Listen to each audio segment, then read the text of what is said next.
So আমরা একদম পুরো লাস্ট মোমেন্টে চলে এসেছি। এখন আমরা বাড়ি ছেড়ে চলে যাব, আর এখানে আসবো না, কারণ আমরা ডিরেক্ট কলকাতা থেকেই ফ্লাই করবো দুবাইয়ের জন্যে। সো এটা একটা লাস্ট মুভমেন্ট আমার নিজের রুমে, মানে আমাদের নিজেদের রুমে, আমরা কাকলি। সো এখানে সব জিনিসপত্র পুরো কমপ্লিট, জাস্ট ক্লোজ করবো আর নিচে নিয়ে যাবো। শেষবারের মতন মোটামুটি বাই বাই নিজেদের রুমকে। সো আবার কবে আসবো ঠিক নেই, জানি না 1 বছর নাকি 2 বছর নাকি 3 বছর নাকি 6 মাস, কোনো আইডিয়া নেই।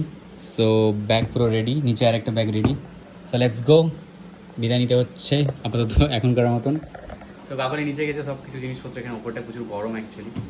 অ্যান্ড লেটস গো, কোনো অসুবিধা নেই। কয়েকটা দিন কাটলো নিজেদের রুমে, বেশ ভালো লাগলো।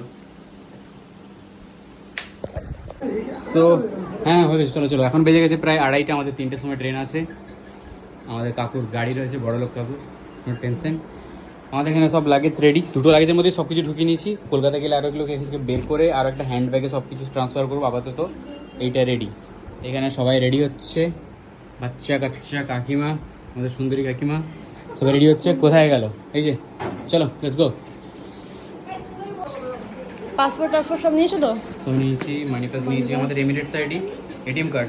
আমার এমিরেটস আইডি, আমার এমিরেটস আইডি, আমার এটিএম কার্ড তো মামিকে দিয়ে যাবো, থাক আমার এই যে এমিরেটস আইডি কোথায়? আমার এমিরেটস আইডি, ঠিক আছে চলো। S ID, metro card, passport. ওখানে গিয়ে মেট্রোতে ধরতে হবে। হ্যাঁ সব ডান। তাড়াতাড়ি তাড়াতাড়ি তাড়াতাড়ি।